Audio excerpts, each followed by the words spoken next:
ನಮಸ್ಕಾರ ವೀಕ್ಷಕರೇ, ನಮ್ಮ ಯೂಟ್ಯೂಬ್ ಚಾನಲ್ ಹಾಗೂ ಫೇಸ್ಬುಕ್ ಪೇಜ್ಗೆ ಸ್ವಾಗತ.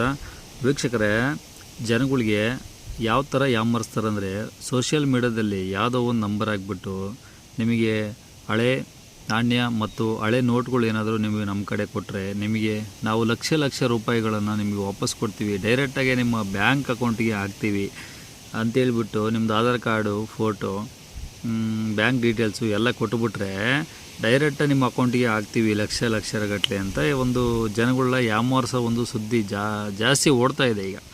ಹಾಗಾಗಿ ನಮ್ಮ ವೀಕ್ಷಕರಿಗೆ ಒಂದು ಚಿಕ್ಕ ಸಲಹೆ ಅಂತಲೇ ಹೇಳ್ತೀನಿ, ಹಾಗೆ ಒಂದು ಎಚ್ಚರಿಕೆ ಮಾತಂತಲೇ ತಿಳ್ಕೊಂಬಿಡಿ. ಯಾವ ಥರ ನಡೀತಿದೆ ಈ ಪ್ರಪಂಚದಲ್ಲಿ ಅಂದರೆ, ಮೋಸಕ್ಕೆ ಮೋಸ. ಯಾವ ಥರ ಎಷ್ಟು ಜನ ಮೋಸ ಹೋಗೋರು ಇರ್ತಾರೋ ಅಷ್ಟು ಚೆನ್ನಾಗಿ ಮೋಸ ಮಾಡ್ತಾರೆ. ಅದು ಯಾವ ಥರ ಏನು ಅಂತ ಒಂದು ಡೈರೆಕ್ಟಾಗಿ ನಾನೇ ಮಾತಾಡಿರೋಂಥ ಒಂದು ಆಡಿಯೋ ಇದೆ. ನಮ್ಗೆ ಗೊತ್ತಿರೋರೊಬ್ಬರಿಗೆ ಮೆಸೇಜ್ ಮಾಡಿಬಿಟ್ಟು ಕಾಲ್ ಮಾಡಿಬಿಟ್ಟು ಈ ಥರ ಎಲ್ಲ ಅವರು ಮೋಸ ಮಾಡೋಕ್ಕೆ ಟ್ರೈ ಮಾಡಿದರು. ಬಟ್ ಅವರು ನನ್ನ ಕಿವಿಗೆ ತಂದರು, ಈ ಥರ ಎಲ್ಲ ಕೇಳ್ತಿದ್ದಾರೆ, ಒಂಚೂರು ನೋಡಪ್ಪ, ನನಗೆ ಗೊತ್ತಾಗಲ್ಲ, ವಿಚಾರ ಮಾಡು ಅಂದಾಗ ನಾನು ಅದನ್ನು ಕಾಲ್ ಮಾಡಿ ಡೈರೆಕ್ಟ್ ಅವರು ಕೂಡ ಮಾತಾಡಿದೆ. ಅದು ಯಾವ ಥರ ಎಲ್ಲ ಮಾತಾಡಿದ್ದಾರೆ, ಯಾವ ಥರ ಎಲ್ಲ ಮೋಸ ಮಾಡೋಕ್ಕೆ ಟ್ರೈ ಮಾಡಿದ್ದಾರೆ ಅಂತೇಳಿ ನಿಮಗೆ ಒಂದು ಆಡಿಯೋನ ಪ್ಲೇ ಮಾಡ್ತೀನಿ, ಮುಂದೆ ನೋಡ್ತಾ ಹೋಗಿ. ಆಮೇಲೆ ನಿಮಗೆ ಇದೇ ಥರ ಯಾರೇ ಏನೇ ಥರ ಮೋಸ ಮಾಡೋಕ್ಕೆ ಹೋದರೂ ಈಗ ತುಂಬ ಮೋಸದ ಜಾಲ ನಡೀತಾನೇ ಇದೆ, ಆಲ್ಮೋಸ್ಟು ತುಂಬ ನಡೀತಿದೆ. ಹಾಗಾಗಿ ಆದಷ್ಟು ಒಂದು ಸ್ವಲ್ಪ ಎಚ್ಚರಿಕೆಯಿಂದ ಇರಿ ಅಂತ ಹೇಳ್ತಾ, ಅವ್ರು ಯಾವ ಥರ ನಾನು ಮಾತಾಡಿದೆ ಅವ್ರ ಜೊತೆಗೆ ಅಂತೇಳಿ ಒಂದು ಆಡಿಯೋನ ಪ್ಲೇ ಮಾಡ್ತೀನಿ, ಕೇಳಿಸ್ಕೊಳ್ಳಿ ಪೂರ್ತಿಗೆ. ಹಲೋ ಸರ್ ನಮಸ್ಕಾರ. ನಮಸ್ಕಾರ. ಕನ್ನಡ ಬರುತ್ತಲ್ಲ ಸರ್? ಹೌದಾ? ಓಕೆ. ಈಗ ನಮ್ಮ ಬ್ರದರ್ ಒಬ್ಬರು ನಿಮ್ಮ ನಂಬರ್ ಕೊಟ್ಟರು. ಅದೇ ಈಗ ಅವ್ರ ಹತ್ರ ಒಂದೆರಡು ಹಳೆ ಕಾಯಿನ್ಗಳು ನೋಟ್ ಇದಾವೆ ಅಂತ ಹೇಳಿದರು. ಓಕೆ. ನಿಮ್ಮ ನಂಬರ್ ಕಳಿಸಿದ್ರು, ಮಾತಾಡಪ್ಪ ನನಗೆ ಗೊತ್ತಾಗಲ್ಲ ಅಂದರು. ಓಕೆ, ಹೇಳಿ. ಓಕೆ. ಈಗ ಅದಕ್ಕೆ ನಿಮ್ಮ ನಂಬರ್ ಕೊಟ್ಟರು, ಅದು ಯಾವ ಥರ ಏನು ಅಂತ ಸ್ವಲ್ಪ ನಮಗೆ ಡೀಟೇಲ್ಸ್ ಹೇಳ್ತೀರಾ? ಇದು ಹಳೆ ಕಾಯಿನ್, ಹಳೆ ನೋಟ್ ಎಷ್ಟು ಹೋಗಿದೆ, ನಾವು ಪರ್ಚೇಸ್ ಮಾಡ್ತೀನಿ. ಇದು ಇಂಡಿಯನ್ ಗವರ್ಮೆಂಟ್ಲೆ ಪರ್ಮಿಷನ್ ಆರ್ಡರ್ ಮಾಡ್ತೀನಿ, ಅದಕ್ಕೆ ನಾವು ಅದರ್ ಕಂಟ್ರಿಲೇ ಸೇಲ್ ಮಾಡ್ತೀನಿ. ಓಕೆ. ಓಕೆ. ಈಗ ಅಂದರೆ ಏನು, ಯಾವ ಥರ ನೀವು ಪೇಮೆಂಟ್ ಎಲ್ಲ ಮಾಡೋದು? 1,000 ಫೈಲ್ ಪ್ರೋಸೆಸ್ ಚಾರ್ಜ್ ಕಟ್ಟಬೇಕು ಸರ್. 1,000? ಹೌದು ಸರ್. ಅಂದರೆ ನೀವೀಗ ಮುಂಚೆಲೆ ಅಡ್ವಾನ್ಸ್ ಆಗಿ 1,000 ಪೇ ಮಾಡ್ಬೇಕಾ? ಇದು ಏನು ಅಡ್ವಾನ್ಸ್ ಇಲ್ಲ sir, only file process charge ಕಟ್ಟಬೇಕು ಸರ್. ಅದೇ ಸರ್, ಚಾರ್ಜ್ ಅಂದ್ರೂ ಈಗ ಫಸ್ಟ್ ಅಡ್ವಾನ್ಸ್ ಆಗಿ ಚಾರ್ಜ್ 1,000 ಪೇ ಮಾಡಿದ್ಮೇಲೆ ತಾನೇ ನೀವು ಮುಂದಿನ ಪ್ರೊಸೆಸ್ ಮಾಡೋದು?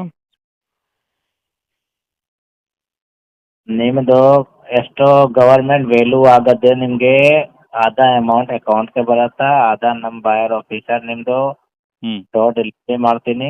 ಅದೇ ಟೈಮ್ ಕಾಯಿನ್ ನೋಟ್ ತೊಗೊಳ್ತೀನಿ, ಕ್ಯಾಶ್ ಕೊಡ್ತೀನಿ. ಇವತ್ತೇ ನಿಮ್ಮದು 1,000 ರೂಪೀಸ್ ಚಾರ್ಜ್ ಕಟ್ಟಬೇಕು ಮೊದಲೇ. ಓಕೆ, ಅದಕ್ಕೆ ಫೈಲ್ ರೆಡಿ ಆಗುತ್ತೆ.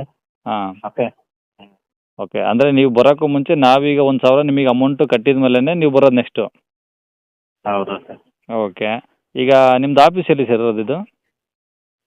ಸೆಂಟ್ರಲ್ ಡೆಲ್ಲಿ, ಕರೋಲ್ ಬಾಗ್. ಎಲ್ಲಿ? ಕರೋಲ್ ಬಾಗ್, ನ್ಯೂ ಡೆಲ್ಲಿ, ಸೆಂಟ್ರಲ್ ಡೆಲ್ಲಿ, ಕರೋಲ್ ಬಾಗ್. ಓಕೆ. ಅಲ್ಲಿಂದ ನೀವು ಫೋನ್ ಮಾಡ್ತಿದ್ರಿ ಈಗ? ಹ್ಞೂ. ಓಕೆ. ಈಗ ನಾವು ಬರ್ಬೇಕಂದ್ರೆ ನಿಮ್ಮನ್ನು ಮೀಟ್ ಮಾಡ್ಬೇಕಂದ್ರೆ ಅಲ್ಲಿಗೆ ಬರ್ಬೇಕಾ? ಹೌದಾ? ಹಾಂ. ಬಟ್ ನಾವಿರೋದು ಕರ್ನಾಟಕ ಅಲ್ಲ ಸರ್, ಅಲ್ಲಿಂದ ಇಲ್ಲಿ ನಮಗೆ ಡಿಸ್ಟೆನ್ಸ್ ಜಾಸ್ತಿ ಆಗಲ್ವಾ? ಜಾಸ್ತಿ ಡಿಸ್ಟೆನ್ಸ್ ಹೋಗಿದೆ, ನಾವೇನು ಮಾಡಬೇಕು? 1,000 ಪೇ ಮಾಡಿ, ಡೈರೆಕ್ಟ್ ನಿಮ್ಮದು ಅಕೌಂಟ್ಗೆ ರೊಕ್ಕ ಬರುತ್ತೆ. ಹೌದಾ? ಹಾಂ. ಅದೇ ಈಗ ರೊಕ್ಕ ಬರುತ್ತಂತ ನಾವು ಯಾವ ನಂಬಿಕೆ ಕೇಳ್ಬೇಕು ನಿಮಗೆ? ಅಕೌಂಟ್ ಡೀಟೇಲ್ ಕಳಿಸ್ಬೇಕು, ಆಧಾರ್ ಕಾರ್ಡ್ ಒಂದು ಫೋಟೋ ಕಳಿಸ್ಬೇಕು. ನಾವು ಆ ಸ್ಕ್ಯಾನರ್ ಕಳಿಸಿದ್ವಿ, ಅದೇ ಸ್ಕ್ಯಾನರ್ಗೆ ಪೇ ಮಾಡ್ಬೇಕು ಸರ್. ಹೌದು, ಆಯ್ತಿಲ್ಲ. ಬ್ಯಾಂಕ್ ಅಂದರೆ ಬ್ಯಾಂಕ್ ಡೀಟೇಲ್ಸ್ ಕೊಡಿ, ನನಗೆ ಸ್ಕ್ಯಾನರ್ ಬೇಡ, ನಾನು ಬ್ಯಾಂಕ್ ಡೀಟೇಲ್ಸ್ಗೆ ಕಟ್ತೀನಿ, ಡಿ ಮಾಡ್ತೀನಿ. ಸರಿ, ನಾವು ಬ್ಯಾಂಕ್ ಡೀಟೇಲ್ ಕೊಡ್ತೀನಿ, ನೋ ಪ್ರಾಬ್ಲಮ್. ಓಕೆ, ನಿಮ್ಮದು ಅಕೌಂಟ್ ಡೀಟೇಲ್ ಕಳಿಸ್ತೀವಿ. ಅಕೌಂಟ್ ಡೀಟೇಲ್ಸ್ ನೀವು ಫಸ್ಟ್ ಕೊಡಿ, ನಿಮ್ದು ಕೊಡಿ, ಮತ್ತು ನಿಮ್ಮದು office address, pleasant location, live location ಕಳಿಸಿ, ನಾನು ಚೆಕ್ ಮಾಡ್ತೀನಿ ಗೂಗಲ್. ಫೋನ್ ಯಾರು ಟೈಮ್ ಪಾಸ್ ಮಾಡ್ತಾ ಇದೆಯಾ? ಬೋಸುಡಿಕೆ, ಫಸ್ಟು ಹಳ್ಳಿ ಜನರನ್ನ ಯಾಮರ್ಸೋದು ಬಿಟ್ಬಿಡು ಫಸ್ಟು. ಕೇಳಿಸ್ಕೊಂಡ್ರಲ್ಲ ವೀಕ್ಷಕರೇ, ಇದಿಷ್ಟು ನಮ್ಮ ಮಧ್ಯೆ ನಡೆದಂಥ ಒಂದು ವಾದ ವಿವಾದ. ಅವನು ಮುಂದೆ ಮಾತಾಡ್ತಾ ಬೇರೆ ಥರನೇ ಮಾತಾಡ್ದ, ನಾನು ಬೇರೆ ಥರ ಮಾತಾಡಿದೆ. ಅದೆಲ್ಲ ರೆಕಾರ್ಡ್ ಹಾಕೋದು ಬೇಡ ಅಂತ ಕಟ್ ಮಾಡಿದ್ದೀನಿ. ಹಾಗಾಗಿ ಆದಷ್ಟು ಒಂದು ಸ್ವಲ್ಪ ಎಚ್ಚರಿಕೆಯಿಂದ ಇರೋ ವೀಕ್ಷಕರೇ. ತುಂಬ ಜನ ಯಾಮರ್ಸಕ್ಕಂತಾರೆ, ಇಂಥ ಜನ ತುಂಬ ಜನ ಉಟ್ಕೊಂಡ್ಬಿಟ್ಟಿದ್ದಾರೆ ಈಜಿಯಾಗಿ. ಹಳ್ಳಿ ಜನ ಆಲ್ಮೋಸ್ಟ್ ಹಳ್ಳಿ ಜನ ಅಂತ ಏನಿಲ್ಲ, ಸಿಟಿ ಜನನೂ ಯಾಮರ್ಸ್ತಿದ್ದಾರೆ. ಹಾಗಾಗಿ ಆದಷ್ಟು ಎಚ್ಚರಿಕೆಯಿಂದ ಇಂಥವಕ್ಕೆಲ್ಲ ತಲೆ ಕೊಡೋಕೆ ಹೋಗ್ಬೇಡಿ, ಕಿವಿನೂ ಕೊಡೋಕೆ ಹೋಗ್ಬೇಡಿ. ದಯವಿಟ್ಟು ನಿಮ್ಮ ಪಾಡಿ ನೀವು ಇದ್ಬಿಡಿ, ನಿಮ್ಮ ದುಡಿಮೆ ನಿಮ್ಮ ತೊಂದರೆಯಲ್ಲಿ ಇದ್ಬಿಡಿ.